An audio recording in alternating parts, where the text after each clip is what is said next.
ఆయన ఆశయాలతో మనం ఇన్నాళ్ళు నడుచుకుంటూ వచ్చాం. మారిన కాలానికి మనం జరిగిన మహానాడులో 6 శాసనాలు మనం ప్రకటించుకుంటాం జరిగింది.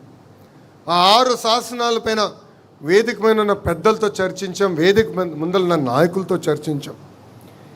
ఏం పెడితే బాగుంటుంది, రాబోయే 4 దశాబ్దాలు పార్టీని ఎలా నడిపించాలి, ఆ మార్గం మనం ఎంచుకోవాలని నేను కోరుతాం జరిగింది. అందులో మొదటిది తెలుగు జాతి విశ్వఖ్యాతి, రెండోది యువగలం, మూడోది స్త్రీ శక్తి, నాలుగోది పేదల సేవలో సామాజిక న్యాయం, ఐదోది అన్నదాతకు అండగా, ఆరోది కార్యకర్తనే మన అధినేత. ఇది మీ అందరికి ఎందుకు గుర్తు చేస్తున్నానంటే, రాబోయే రోజుల్లో మనందరం నిర్ణయాలు తీసుకోవాల్సి వస్తుంది. అందుకే మనకి ఈ బాధ్యత ఇచ్చింది పార్టీ. ఒక్కసారి కళ్ళు మూసుకుని ఈ 6 శాసనాల గురించి ఆలోచించి సరైన నిర్ణయం తీసుకోవాల్సిన బాధ్యత ఇక్కడ ఉన్న మనందరిపైన ఉంది. గడిచిన 2 ఏళ్ళలో సంక్షేమ అభివృద్ధి జోడెద్దుల బండిగా మనం నడిపించుకుంటూ ముందరికెళ్తున్నాం. మనం అందించిన సంక్షేమం భారతదేశంలో ఏ రాష్ట్రం కూడా ఇవ్వట్లేదు. 2000 రూపాయల పెన్షన్ని 2000 రూపాయలు చేసింది మనమే. ఆ పెన్షన్ని తిరిగి 4000 రూపాయలు చేసింది మనమే. వృద్ధులుంటే 6000 రూపాయలు బెడ్కే పరిమితం అవుతే 15000 రూపాయలు ఈరోజు మనం అందజేస్తున్నాం. యావత్ భారతదేశంలో ఏ రాష్ట్రంలో కూడా ఇంత పెన్షన్ ఇవ్వట్లేదు. అనేక ధనిక రాష్ట్రాలు ఉన్నాయి, వాళ్ళు కూడా ఇవ్వట్లేదు. ఆర్థిక ఇబ్బందులున్నా ఇచ్చిన మాట నిలబెట్టుకుంటున్నాం. ఇంతేకాదు, దీపం పథకం కింద ఉచితంగా ప్రతి ఏటా 3 సిలిండర్లు ఇస్తుంది మనమే. 16,347 టీచర్ పోస్టులు, అదేవిధంగా 6,000 కానిస్టేబుల్ పోస్టులు కూడా భర్తీ చేసింది మనమే. ఇప్పుడు ఏకంగా 10,060 పోస్టులతో ప్రత్యేకంగా జాబ్ క్యాలెండర్ విడుదల చేసింది మనమే. ఏ డేట్ ఎగ్జామ్ పెడతాం, ఏ డేట్లో ఆ పోస్టులు కూడా భర్తీ చేస్తామని చెప్పింది కూడా మనమే. ఈ ఇంట్లో ఎంతమంది పిల్లలున్నా అంతమంది పిల్లలకి తల్లికి వందనం కూడా ఇస్తామని చెప్పింది మనమే. చేసి చూపించింది ఎన్డీఏ ప్రభుత్వం. అన్నదాత సుఖీభవ అందించింది మనమే. ఎన్ని ఆర్థిక ఇబ్బందులున్నా 1వ తారీఖు నాడు జీతం కూడా అందిస్తుంది మన ప్రభుత్వమే. ఆర్థికంగా ఎంత ఇబ్బందుల్లో ఉన్నో మనందరికన్నా మన ఆర్థిక శాఖ మంత్రులు కేశవ్ గారికి బాగా తెలుసు. అయినా కూడా బాబు గారు హామీ ఇచ్చారు, కూటమి ప్రభుత్వం హామీ ఇచ్చింది, ఇచ్చిన హామీని నిలబెట్టుకునే దానికి మనం వెనక్కి తగ్గేదానికి లేదని చెప్పి ఆయన కూడా ఒక ఆర్థిక శాఖ మంత్రులుగా అద్భుతమైన సేవ అందిస్తున్నారు. మనం చూసాం, వాళ్ళ 5 ఏళ్ళు అధికారంలో ఉన్నప్పుడు కనీసం రోడ్డు పైన పడిన గుంటలు పూడ్చలేదు. అలాంటిది ఈరోజు యుద్ధ ప్రాతిపదికంగా గుంటలు పూడ్చాం, రోడ్లు వేసుకుంటూ వెళ్తున్నాం. చేయాల్సిన పనులు ఇంకా ఉన్నాయి. అన్నీ చేసామన్న గర్వంతో నేను చెప్పట్లేదు. ఎవరు ఊహించిన విధంగా మనం అభివృద్ధి చేసుకున్నాం. ఆర్థిక ఇబ్బందులున్న సంక్షేమ కార్యక్రమాలు చేశాం. చేయాల్సిన పనులు ఇంకా ఉంటాయి. తప్పనిసరిగా కలిసికట్టుగా మనం ముందరికెళ్తేనే మనం అనుకున్న పనులన్నీ చేయగలుగుతాం. ఇప్పుడు భారతదేశంలో పెట్టుబడిలో కూడా ఆంధ్ర రాష్ట్రం నంబర్ 1. 100 రూపాయలు భారతదేశంలో పెట్టుబడులు వస్తే దాంట్లో 25 రూపాయలు ఏకంగా ఆంధ్ర రాష్ట్రానికి వస్తున్నాయి. అందుకే మనం నిన్న మీటింగ్లో చెప్పా, మనది గూగుల్, వాళ్ళది గొడ్డలని. ఒక ట్రేడ్ మార్క్, ఒక బ్రాండ్ అంబాసిడర్గా మన చంద్రబాబు నాయుడు గారు అహర్నిశలు కష్టపడుతున్నారు. Google, Arcelor Mittal, renew, TCS, Cognizant, Reliance ఇలా సుమారుగా 800 ప్రాజెక్ట్స్ ఈరోజు ఆంధ్ర రాష్ట్రానికి తీసుకొచ్చాం. యుద్ధ ప్రాతిపదికంగా మనం గ్రౌండింగ్ కూడా చేస్తాం జరుగుతుంది. సైకో పార్టీ మనకి సినిమా చూపిస్తానంటున్నారు. రపరప బ్యాచ్కి ఒకటే చెప్తున్నా, మీ సినిమా విధ్వంసం, మా సినిమా అభివృద్ధి. మీ అందరి బాలయ్య, నా ఒక్కడికే ముద్దల మావయ్య తొడగొడితే వీళ్ళందరూ ఒక్కరు కూడా ఇక్కడ ఉండరు. ఈ సైకో బ్యాచ్ బతకదు. వాళ్ళు ఒకటే చెప్తున్నా, మీ సినిమాకి ఎండ్ కార్డ్ వేసేది మా పసుపు సైన్యమే, ఇది గుర్తుపెట్టుకోండి. పాదయాత్రలో కార్యకర్తలు నన్ను కలిశారు. పనిచేసే కార్యకర్తల్ని మీరు గుర్తించాలని పదే పదే కోరారు. అందుకే టెక్నాలజీతో జోడించి మనం అందరం పనిచేయాలన్నాను. ఇక్కడున్న చాలామంది కార్యకర్తలు మనం ప్రతిపక్షంలో ఉన్నప్పుడు నన్ను తిట్టుకున్నారు. ఓటీపీ వ్యవస్థ ఎందుకు పెట్టాడు, ఇంత సిస్టమ్ ఎందుకు తీసుకొచ్చారంటే ఎవరు పని చేశారు ఎవరు పని చేయలేదని తెలుసుకునేదానికి ఆ వ్యవస్థను ఏర్పాటు చేశాం.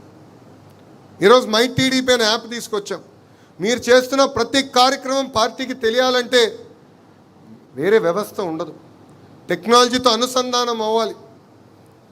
మై టీడీపీ యాప్ డౌన్లోడ్ చేసుకోండి. మీరు చేస్తున్న ప్రతి కార్యక్రమం పార్టీకి తెలియజేయండి. తప్పనిసరిగా జల్లెడు బట్టి మిమ్మల్ని ఎత్తుక్కుంటూ తెలుగుదేశం పార్టీ వస్తుందని ఈ సభాముఖంగా కార్యకర్తలందరికీ నేను హామీ ఇస్తున్నా. ఇక్కడున్న నాయకులను అడుగుతున్నా, ఎంతమంది మై టీడీపీ యాప్ డౌన్లోడ్ చేశారని?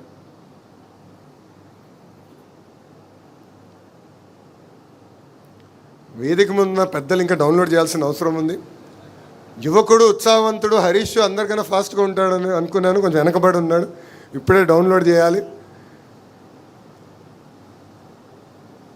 నేను ఇక్కడున్న నాయకుల్ని కార్యకర్తలందరినీ కోరేది ఒకటే, ప్రజల చుట్టూ తిరుగుదాం, ప్రజల సమస్యలను పరిష్కరించుదాం. తప్పనిసరిగా తెలుగుదేశం పార్టీ మనం గుర్తిస్తుంది, మన అధ్యక్షుల వారు మనం గుర్తిస్తారు. అంతేగాని రూముల్లో కూర్చుని పనిచేస్తే మన ఆశయాలు మనం సాధించలేం. ఇది ఇక్కడున్న మనందరం గుర్తుపెట్టుకోవాలని ఈ సభాముఖంగా కోరుతున్నాం. మీ అందరు తెలుసు, ఇక్కడున్న సీనియర్ నాయకులు తెలుసు, పాలిట్ బ్యూరోలో పనిచేసిన నాయకులు తెలుసు.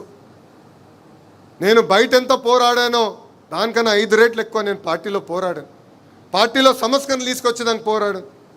మనం ప్రతిపక్షంలో ఉన్నప్పుడు డిస్ట్రిక్ట్ పార్టీ కాదు పార్లమెంట్ పార్టీ వ్యవస్థ తీసుకొస్తే బాగుంటుందని నేను ప్రతిపాదించాను, పోరాడా. మొదటిసారి ఆ పోరాటం ఫలించలేదు, కానీ నేను అధైర్యపడలేదు. నేను నమ్ముకున్న సిద్ధాంతం పార్టీ ఇంకా వైబ్రెంట్గా ఉండాలి, మనం ఎన్నికలు గెలిస్తే సంక్షేమ అభివృద్ధి చేయగలుగుతామని, కావాలని పార్లమెంట్ పార్టీ వ్యవస్థ ఉంటే బాగుంటుందని నమ్ముకున్న వ్యక్తిని. అహర్నిశలు పోరాడా. మళ్ళీ 3 పాలిట్ బ్యూరో మీటింగ్ల తర్వాత నాయకులందరినీ కలిసా, అచ్చెన్నాయుడు గారితో లాబీ చేశా, కాలువనితో మాట్లాడి ఎట్టి పరిస్థితి వ్యవస్థ తీసుకొస్తే బాగుంటుంది, ఎక్కువ మందికి అవకాశాలు వస్తాయి కాదు, పార్లమెంట్ యాజ్ యూనిట్గా పనిచేస్తేనే మ్యాక్సిమం పార్లమెంట్ సీట్లు మనం కైవసం చేసుకోగలుగుతామని నేను లాబీ చేసి పోరాడిన తర్వాతనే సంస్కరణలు నేను తీసుకురాగలను. ఇది మీ అందరికి ఎందుకు చెప్తున్నానంటే, మన పార్టీలో ఉన్న ఒక జబ్బు ఉంది, కోవిడ్ కన్నా ప్రమాదమైన జబ్బు. కోవిడ్ వస్తే కనీసం దగ్గుతాం, జ్వరం వస్తుంది, ఆసుపత్రికి వెళ్తాం. కానీ మన పార్టీలో ఉన్న జబ్బుకి ఏంటంటే అలక. మనం అలుగుతాం, ఇంట్లో పడుకుంటాం, మళ్ళీ వేరే పార్టీకి వెళ్ళాం, వేరే పార్టీకి ఓటేయం. కానీ ఇంట్లో పడుకున్నందుకు నష్టపోయేది ఎవరు? తెలుగుదేశం పార్టీ కార్యకర్తలు. అందుకే కార్యకర్తలు నాయకులందరినీ కోరేది ఒకే ఒక విషయం, మనం నమ్ముకున్న సిద్ధాంతాల కోసం మనం అనుకున్న లక్ష్యాలు సాధించే వరకు అహర్నిశలు కష్టపడదాం, పార్టీ లోపల పోరాడదాం, 4 గోడల మధ్యలో కూర్చుందాం, మాట్లాడుకుందాం. నేనన్నా మిమ్మల్ని కన్విన్స్ చేస్తాం, మీరన్నా నన్ను కన్విన్స్ చేయండి.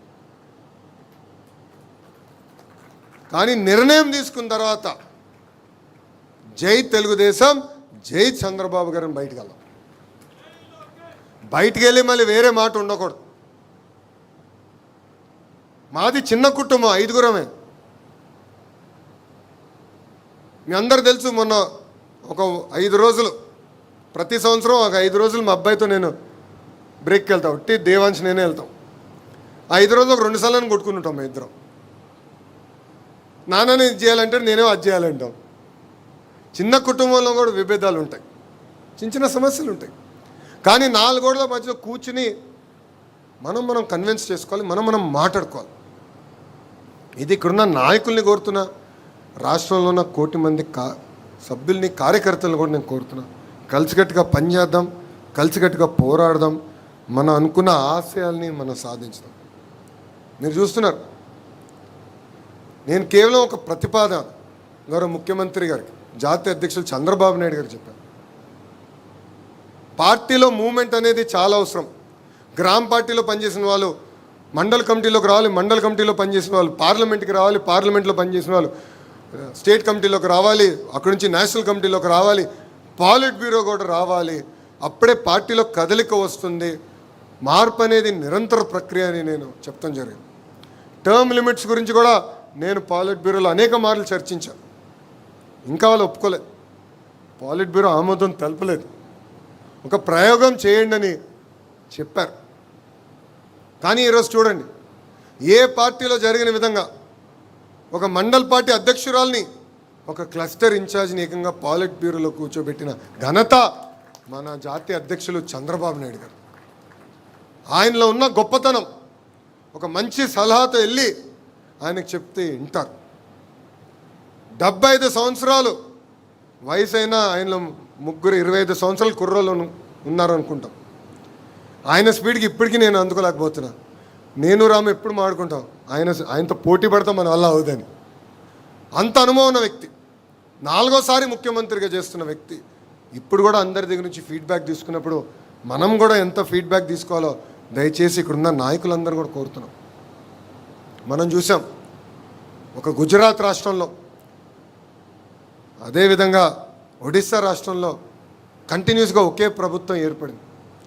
దానివల్ల వాళ్ళు ఎంత అభివృద్ధి చేసుకోగలిగారో మనందరం చూస్తున్నాం. 5 సంవత్సరాలు గడిచిన 5 సంవత్సరాలు మనం చాలా నష్టపోయాం. ఒక విధ్వంస పాలన మనం చూసాం. అందుకే మనందరం కష్టపడాలి, ఆర్నిసలు పోరాడాలి. 2029లో మళ్ళీ ఎన్డీఏ ప్రభుత్వ అధికారంలోకి వచ్చే విధంగా మనందరం పనిచేయాల్సిన అవసరం. మీ అందరికీ తెలుసు, కేంద్రంలో ప్రధానమంత్రి నరేంద్ర మోడీ గారు, రాష్ట్రంలో చంద్రబాబు నాయుడు గారు ఒక డబుల్ ఇంజన్ బుల్లెట్ ట్రైన్ సర్కారు నడుస్తుంది. విశాఖ ఉక్కే ఒక అద్భుతమైన ఉదాహరణ. ఇక్కడున్న విశాఖపట్నం చెందిన శాసనసభ్యుల నాయకులు కూడా తెలుసు, విశాఖ ఉక్కుని ప్రైవేటీకరణ జరగకుండా ఆపగలుగుతామా, సుమారుగా 15,000 కోట్ల రూపాయలు ఖర్చు అవుతుంది, ఇది సాధించుకోగలుగుతామా అని సందేహాలు మనలోనే ఉండేది. అలాంటిది వేదిక మొన్న కేంద్ర మంత్రులు పెమ్మసాని గారు కానివ్వండి, అటు రాము కానివ్వండి, ఎస్ ఇది సాధించుకోగలుగుతాం, మాట్లాడదాం, పోరాడదాం అని చెప్పారు. కేంద్రంలో ఉన్న కేంద్ర ఆర్థిక శాఖ మార్చులు నిర్మలా సీతారామన్ గారిని అర్ధరాత్రి 12 కలిసి, ఇప్పుడు కూడా ఆ ఫోటో మా దగ్గర ఉంది, విశాఖ ఉక్కు గురించి చర్చించారు. వదిలిపెట్టలేదు, ఇది మాకు కాపాడుకోవాలి, ఒక సెంటిమెంట్ మాకు ఇదని చెప్పి. కేంద్రంలో మనం బలపరిచిన ప్రభుత్వం ఉంది కనుక, మన ప్రభుత్వం ఉంది కనుకనే విశాఖ ఉక్కుని ఈరోజు కాపాడుకోగలిగినాం, రైల్వే జోన్ సాధించుకోగలిగినాం. త్వరలో కర్నూలు